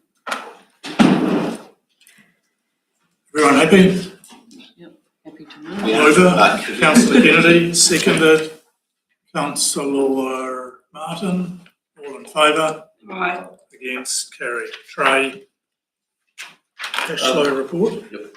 So for this cash flow report, not a whole lot has changed, because I do the meetings with budget holders every 3 months. So I'm just starting to do those now. So they'll be completed by the next one of these reports, so you have a more accurate forecast of where we're going to be at the end of the year. But in saying that, a few things have been updated since the last meeting. So the NZTA program's been reforecasted, so some of the roading costs have changed and subsidy received for those roading changes. The infrastructure strategy and delivery team have reforecasted some of the capital projects, so which has resulted in a change in the predicted borrowing. So that's changed by a wee bit since last time. And then also with the interest being changed, reforecasted based on the current trends. But in saying that, those were the current trends at the end of February.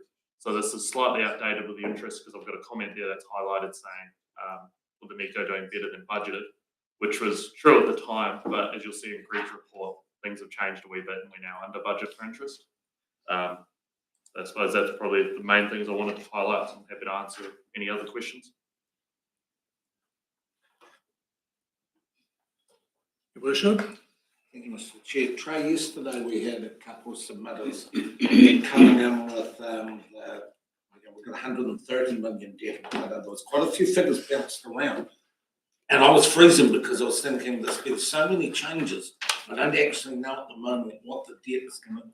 What are we predicting for the end of the year? Are we up or are we down? So at the end of the year, That's in the next report.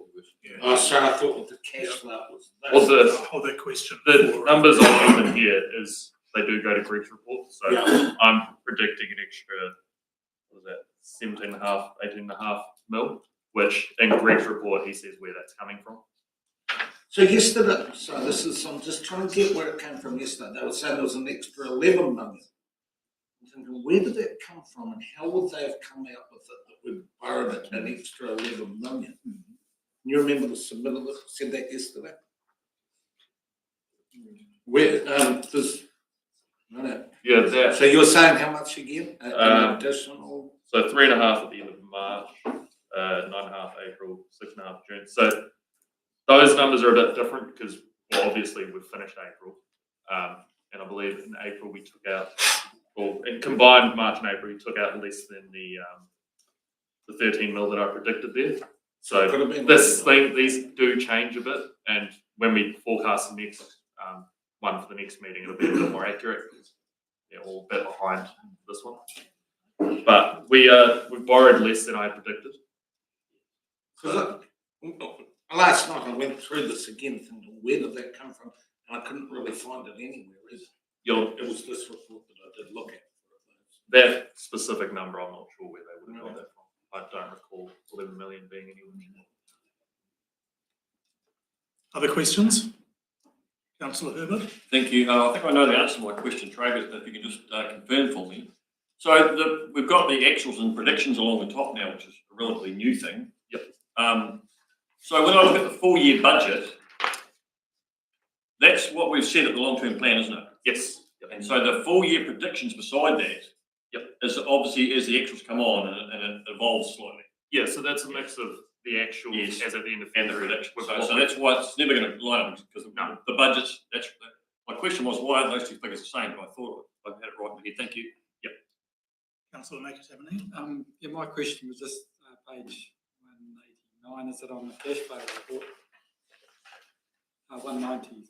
Yeah, 189. Just a curiosity thing. The interest expense cash flow from operating activities. Do we only pay interest quarterly?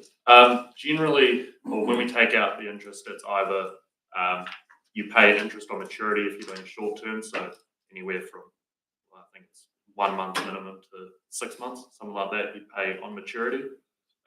Generally, if you're taking out long-term debt, it's either 3 months or 6 months. And the way we've structured most of our borrowings, they tend to all fall in the same period. So that's why something like, the interest paid at the end of April, because that's one of the main months where those 3 months end up, or the 6 months all end up at the same time. So it is, it depends how it's structured, but the majority is every 3 months. I just seem curious that there was none at all for March and June. Yeah, okay. Any further questions? If not, do we have a mover for this report? Councillor Wheeler, seconded Councillor Herbert. All in favour? Aye. Against? Carried. Sorry, Mr. Chairman, I think you're going to say to the hearing about the state of the Plymouth economy, because we wanted to reference where we were in terms of the accounts versus the position we had last year, which has been reported on, around that huge deficit that we had to deal with in that sense. And so, from your perspective, you'd be asking the question, are we going to be repeating what we were before, right? So there's a question about this picture. What does the picture tell us in relation to the predictions for this year compared to where we were with that, with the results of last year, right? So, Sharon, I can keep going, but Thank you. I thought we'd do this. I suppose from our point of view, the work that Trey's doing every quarter, meeting with all the budget managers and making them predict stuff out has been really invaluable. And us trying to keep on top of things and say, why are you doing that? You can't do it, you can't spend it. So there's been a lot more monitoring on that, Trey, and that is very time consuming, however, but it's totally worth it. And so we're actually sitting in a really good position against budget. We've still got a big deficit at the bottom, but you'll see that that's all around depreciation, and that came about because there was a big uplift at the end of last year around roading, and we don't fund it anyway, so it doesn't affect our cash. Oh. Well, for our depreciation, we fund some on our buildings, which is peanuts, really. We fund 25% of our water, and for roading, we only fund a little bit around bridges. So that's not cash. So when you look at that, deficit in terms of expenditure, if you take out that difference for the 10.8 mil approximate depreciation, you're looking at a much healthier position relative to where we were before, right? And that was the point. We've cut a whole lot of staff. We've stopped some things. We haven't put people back into positions when they've left. I'll talk about when you think about the employee benefit side of things, the current position at that 8 point was slightly under, but that also included the big payout for the union negotiations that occurred within that period. That's like 4% plus, and we'd only budgeted 2.5%. So there was a big whack of money that has gone out as included in this, and that won't be the same in future months, right, leading to the end. So we will be getting the benefit of decisions not to fill a number of positions until next year's budget. So we wanted to make sure we're not doubling up on the deficit and reducing that side of it. There'll be some places that are still at risk, but they're being offset by other places. So you saw the Three Waters thing, and there's still some expenditure budgets that aren't quite exactly where they need to be for things, even though they are making savings, and they're going to have a bit of over expenditure, but it's being offset throughout the rest of the organisation by other things we've done. So I thought it was important. It's our opportunity to say, hang on, this is a big deal. You need to see the results of things that have been done and actions taken, and make sure you've got comfort that the predictions and where we are at that 8 month point, we are sitting okay for this year in terms of that type of deficit. Because that was hanging over, Steve, that 10.7, but now 10.8. Sharon, you said that some on buildings, a wee bit on bridges. How much of that 10.8 million is actual money depreciation on those bridges? Is it $1 million or is it 100,000? The actual depreciation that we had budgeted for the year was 17 million. But at the end of June 24, Roden got revalued and 603 Waters had it lifted. I mean, in Oh, the how much? different bit, you know, as you said, you don't actually have to put money aside for depreciation. It's a book entry as such, other than a wee bit for buildings and some for bridges. Nothing, well, that's really neat, because it's 10.8, 10.7. But then if that amount is 3 million, or, you know, it is an amount, how much would the actual depreciation we pay in that? I don't know that I can answer that straight up. Sorry, I'll find out though. Unless Greg has an idea. You do? I couldn't say off the top of my head, but it's relatively low percentage. Yeah, it is pretty. So out of 10 million, I get that. hundreds of thousands. Right, It'll no, probably that's still be at least $1 million, but okay. like I can get you a number for that. Let's not speculate, let's actually get the number, yeah.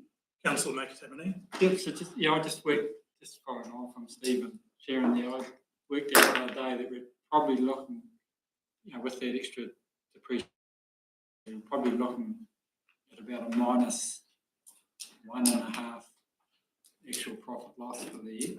Would I be correct? Cash wise there. I'm sorry, I didn't quite understand that.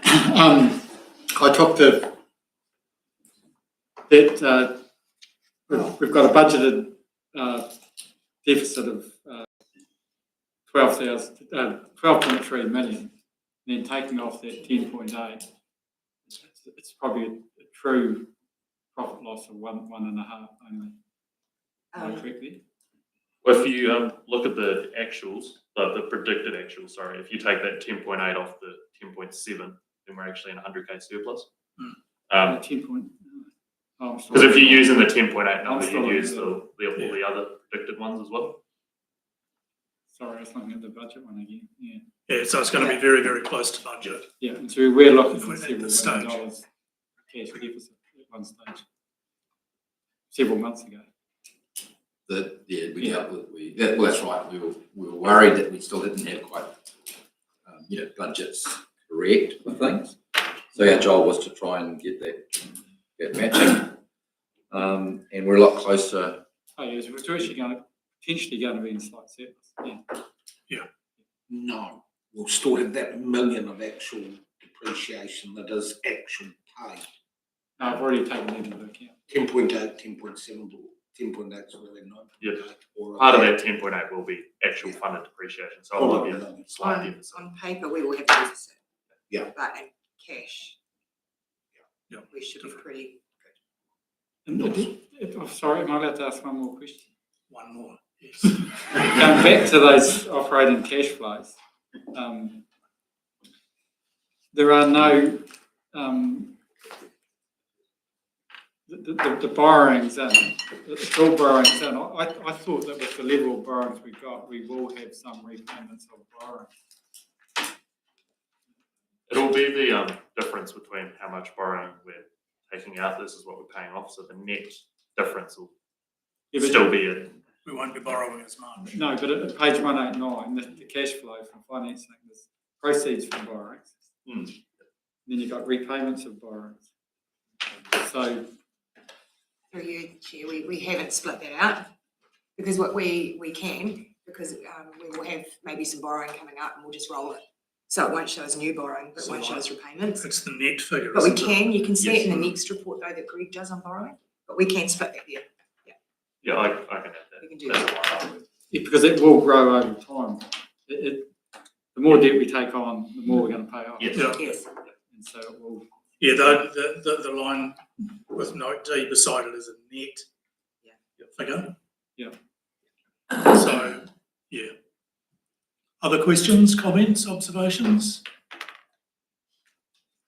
Did we have a mover for this report?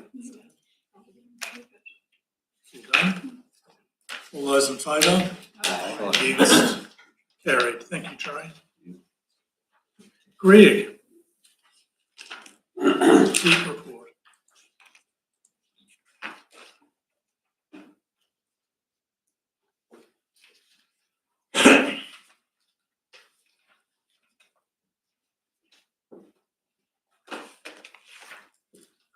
Everybody.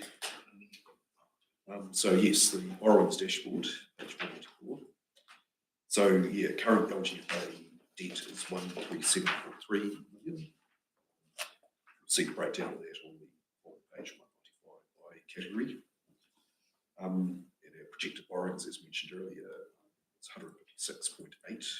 So that's still less than what the year-end budget balance as per the LTP was, which was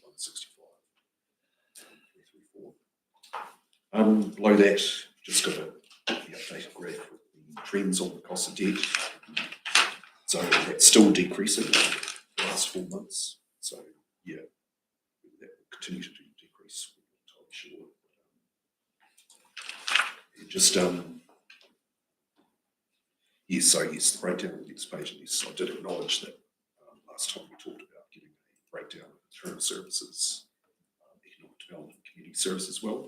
So I'm currently working on that at the moment. Sort of got a draft table put together, but just didn't quite make time to get to the agenda. So that should definitely be next time.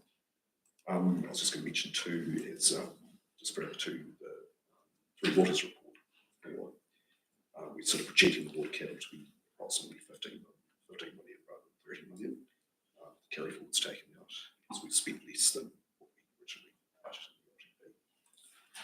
So, and I've just included as well quarterly Bangkok Treasury report following that. And I just highlighted a couple of key points just to mention. There's quite a lot of mention of the tariffs in the report.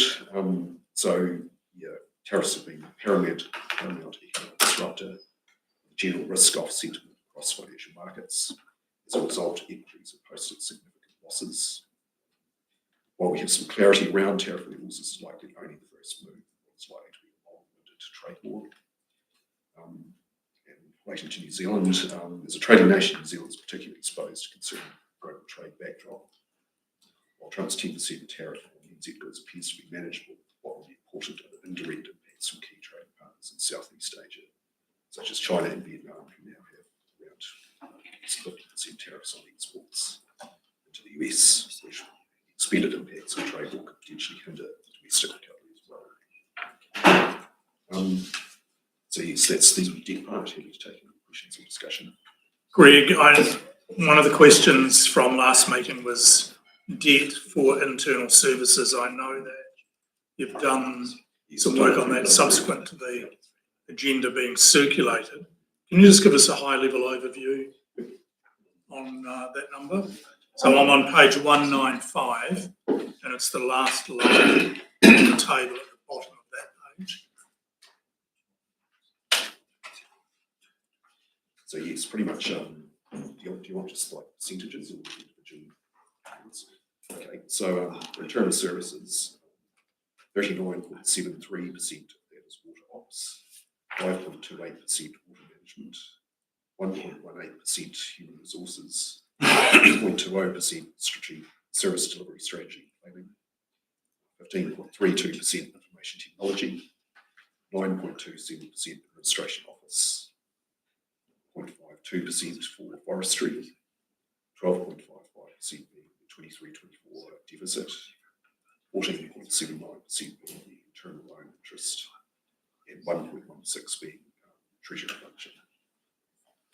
So that'll all be incorporated in the next meeting's Treasury report.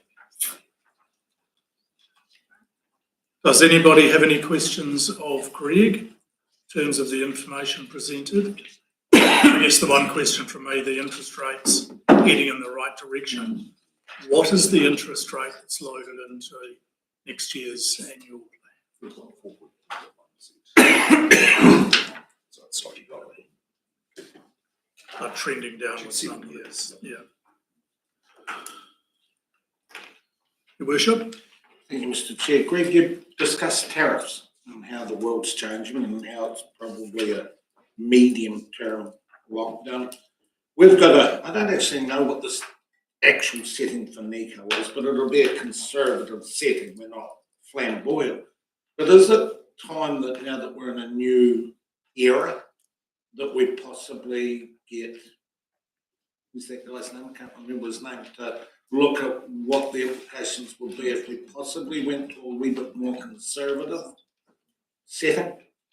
just as a risk balancer?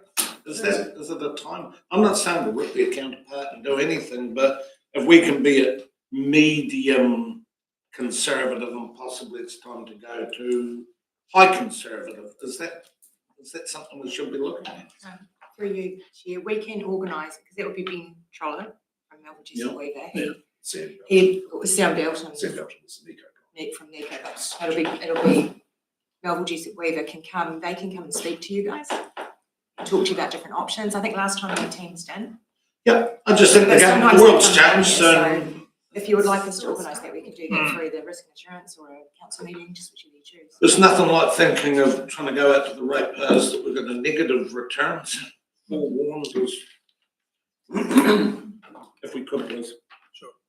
Yeah, I would probably counter that and going, look, the council is a long-term investor. And this is just one little economic side. I mean, economists can throw all sorts of theories about what's going to happen, but just recently in the agricultural sector, China's been buying big time in the last few weeks. Back in the sheep market, I've been pushing the global dairy trade auctions up. All this is, people will come in and spin negatives and this could happen, this could happen. Reality is like this. It's a classic rubber ball syndrome at the moment, isn't it? And when do you go back in? I mean, there's a bounce. So. I don't even mean going out. I'm just meaning because there is a fundamental change to the trajectory of the world's economy. All we're to do is to consider it. Possibly. Councillor Herbert. No, it wasn't you. Councillor Volwheeler. I think if we were going to make changes, we should have made the changes at the top for each of the cycle because they've started the downturn now. And, possibly we should be rather looking, well, no, we probably shouldn't be looking at changes anyway, but it's possibly the time to go to a more aggressive investment policy. So, yeah, but I think it's a discussion worth having with our investors and our advisors anyway. We'll arrange that presentation. Just through you, Mr. Chair, and also just remember that, I mean, there is whilst it's connected, what we determine in terms of the budgeted return is not one-to-one connection to the actual returns, and that's deliberate. So what I mean by that is that the way that you determine the budgeted return and what you do with it, if you get more than that, is entirely an internal decision that you make. And the lower the value of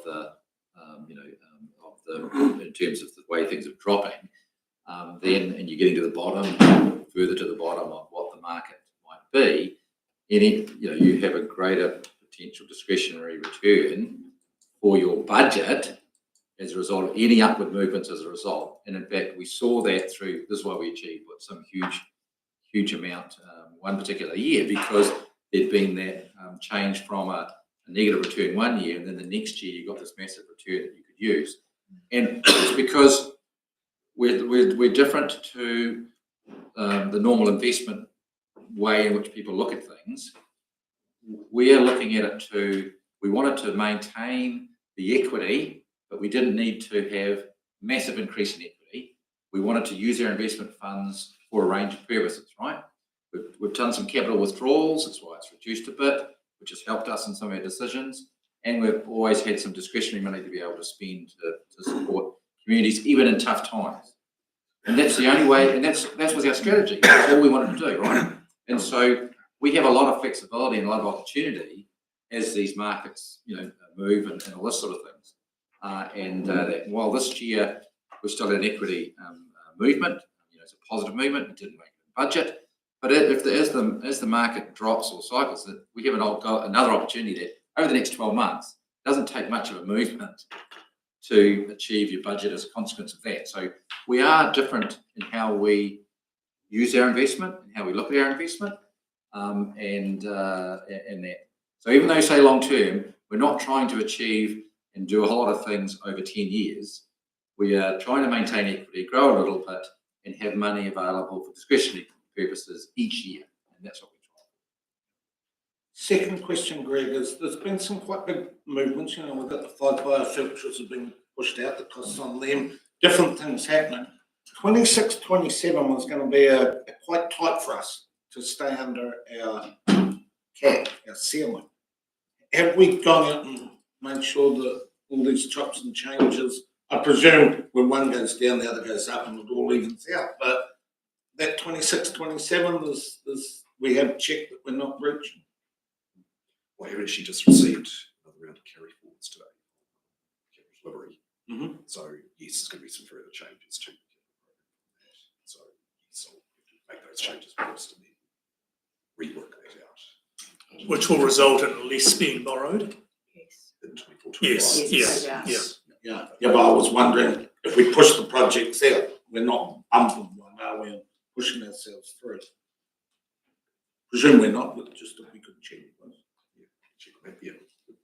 Interesting, we talked before about the impact on the income and expenditure from Three Waters. Note on page 195, 57% of our debt is for waters. So again, significant changes. We've sort of crossed over a bit. We're talking about reports 12 and 13 simultaneously. Greg, is there anything you want to add to the investment report on page 204? Mr. Chair, I guess I really just Steve was saying done a preliminary calculation for the investment surplus this year. So this will go as a agenda item. At this stage, yes, is not investment surplus available deliberations this year. But can you speak to the microphone? Yeah. And so basically, our overall return investment this year is 3.23%, compared to 14.36% last year. So a bit of a decrease there.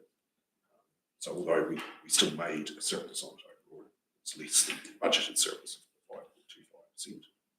So with the rates disbursement, okay, we have tagged to that, and the allocation to reserves interest as well, which is about 1.2 million. So we're actually going to be slightly negative situation. Taking that out of equity, investment surplus. There'll be a report. I mean, one thing we can reference, and it'll be in the decision report, is that clearly from this year's result, which you would expect, if you took it just on this year, there'd be zero discretionary money available this time round. We are going to include in the report, aren't we, Sharon, that you will recall you did make a decision last year to put aside some money into equity, and we will ensure that that is part of the report too. I mean, this is sometimes why you do things, right? And that. So again, that's the beauty of the system we have, is that we can look to previous years if you've returned more. I remember the Councillor Ludeman and councillors agreed that you had a choice to spend that money, or you could return it to equity, and you decided to return it to equity. This has an opportunity, should you choose to, you may not choose to make some of that previous returns from the previous year available for this year. But also, you know that there's something like 1.2 million of community funding requests. There's a huge amount of that.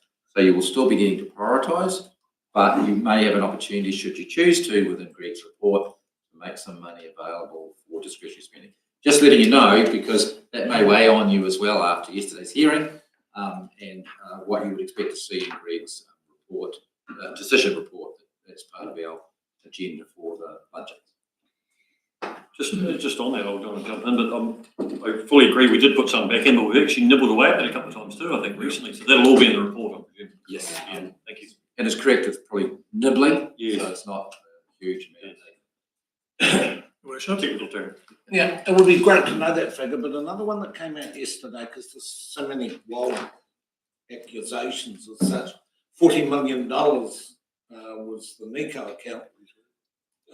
To my recollection, 31 or 32 million was our Plimsoll line on the Nico account. And I don't think it's ever gone above there. But also the other figure that I was thinking on last night was that 32 million, we can't go and cash it up because it's like there's the Serdell account, and that will always be, or the forestry account.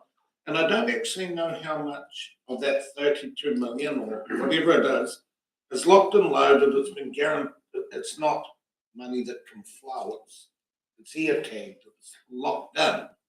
Will we be able to get the figure of 87% of the money is locked in, or it fluctuated, but just so that we have a rough one? Because if the accusations are going to start flying, I'd like to know a bit better about a bit of push. We had no pushback on them yesterday. We were purely speculating that it had never got to 40. Your worship, to assist that, we have an example of what happens when you withdraw a large chunk of the equity. You don't get a one-for-one relationship in terms of you ask for a $5 million withdrawal. Do you get 5 million? No, actually, it's cost you 6 million. Right? So when we did the big reduction, because what happens, they have to go in and exit portfolios and shares and bits and pieces. You actually then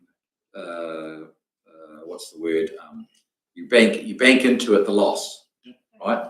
So at the moment, you're not banking any losses in this other than what the market says it is, right? But I can guarantee you, if you try to exit the account and pull out 33 million or 27 million today, you wouldn't get 27 million. No, my brain's going in the other direction. It's the argument I want to have to them when they come and go, why have you got 100 million and just wipe it out? And we go, we can't. That the NECO account is not a bank account. It's Serdell and forestry and all these things that are locked in. But I don't know how, it's not 100%, but I don't have a clue actually how much is ear tagged and how much is. No, nothing's locked in. If you look at page... Definitely Serdell and forestry, we said we would never ever touch it. Because we combined those accounts a little while ago. It used to be two separate. It used to be two separate things. We combined them. And I don't know, there was Serdell, forestry, there was something on West Otago. I don't know how much. I wouldn't have a clue how much of that, let's call it 31 million, is untouchable. But if we could have that, please, just if we're going to get, like yesterday, I froze. I don't really know. It's not a good time to freeze. Can I just add to those comments probably? But I think it's really important for new councillors, which will come in late, this year, that they are aware of that, because otherwise that's going to get lost. I mean, it's probably even councillors around here that aren't aware. Some of those funds were totally locked in, and we need that should be transparent so that all councillors always probably are aware of it, otherwise it just gets lost. So just in the induction process. Yeah, I think so. Early in the next cycle, yeah. I need it earlier than that, going into the next few months, because I froze yesterday not knowing the answer to that. But that's an angle they're working at. I think there's another challenge though, and that is when people turn up at meetings and start throwing figures like that, you really need to ask at that time, how did you work that out? Where did you get that figure from? We tried yesterday, Dave, but as I said, I froze because I was thinking 40. In my guts, I thought that was wrong, but I didn't really have the answer to push it over. And that's why I want to get a better understanding of the account before it happens. Yeah, makes perfect sense. Any other questions, observations, things to share? Councillor Volwella? Just one. Regarding our forestry carbon credits, we haven't really talked about them at all, and they are, well, we're holding them, I presume. I hope we're still holding them. Through you, Mr. Chair, we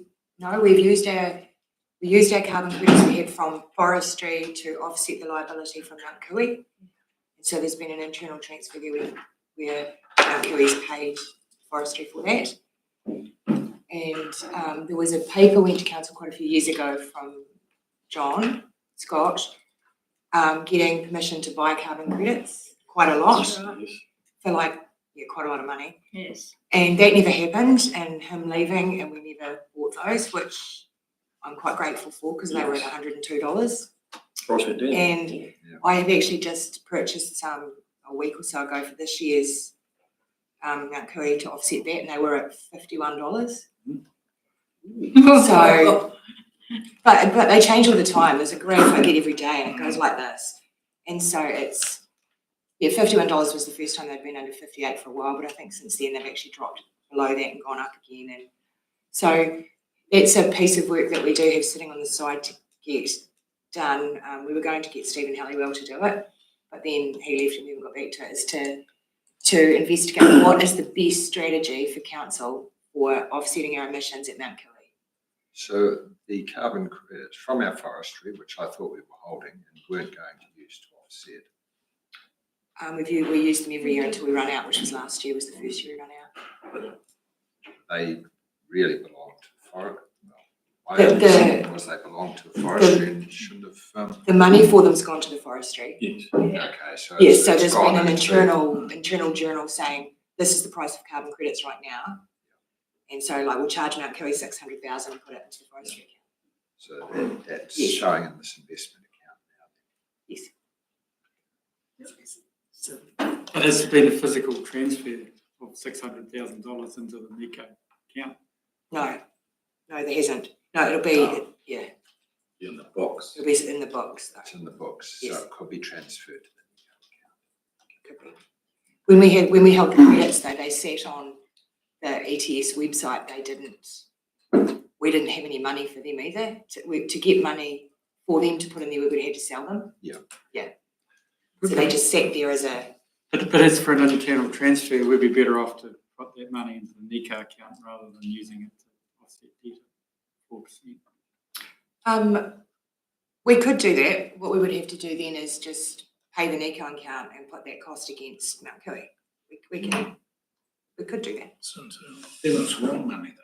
So if you wanted That's physical right. money to go into NECO, we would have to pay NECO and charge that to Mount Cooey's carbon credits. And currently we've just done an internal journal and no money's actually gone in or out. Yeah, because otherwise you don't physically get anything into NECO unless you've got Yes. cash. Yeah. Can I just touch on something you said, Sharon? So you've been watching it, and so it all loads up on you. Are you comfortable with that? But Because, we've not been smart, but John Scott said 102 and we went close. But you only know what you know at the time you know it, right? So I know that by the end of May, I need to surrender 10,200 ETS credits. So I've been watching it for a few months to see what it's going to do. And you have to make a judgment call at some point at what level you're comfortable to do that. I got no problem, I can see why you do it, but it's not protecting you much. That's why it'd be nice to get a piece of work done that we have sitting to the side on our best strategy. What do we forward price them? Do we buy a forestry block? Do we? No. There's options, and it'd be good to get advice around that for you guys to. We've struggled to get the expert to tell us, similar to the Treasury experts we have, right? So we did recognise that. When Sharon and I talked about it though, it turns out like at the end of the day, the decision was just going to be done on as of a current year basis. So we weren't trying to make a decision that's going to lock us in for 5 years, like the original one that John had, for example, right? Yeah. And before we ever went down that pathway, we'd want to make real sure we got the right advice so that we have a long-term solution. If long-term is actually the solution, as opposed to live with the current, like it's like a fixed mortgage, right? Live with that currently because of the way things are. But we want an expert to tell us that sort of stuff. At the moment, we made a decision because it was on the right side of where things were moving.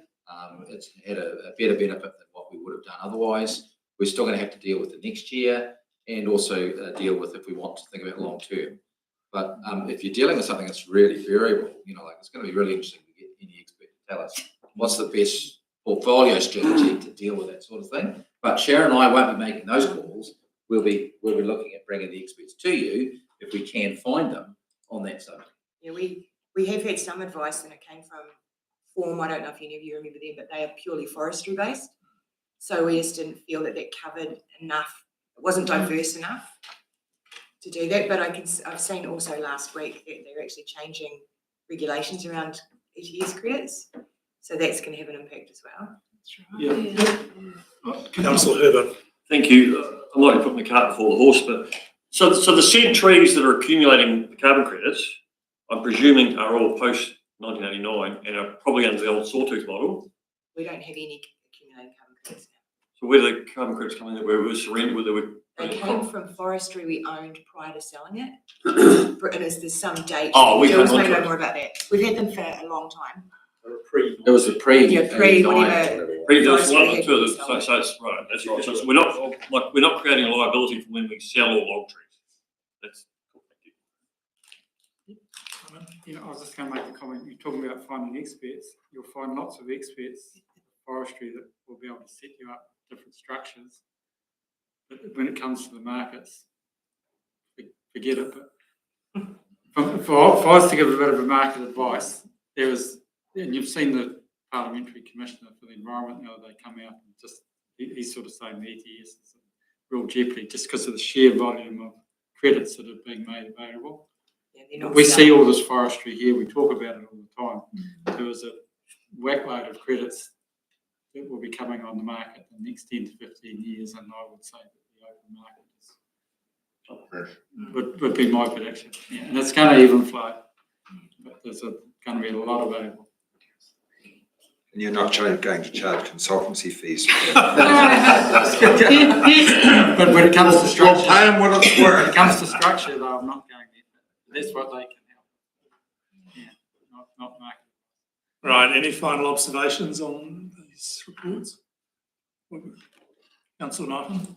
You traded, it's really good and clear. It's easy to manage. You've done a really good job there, and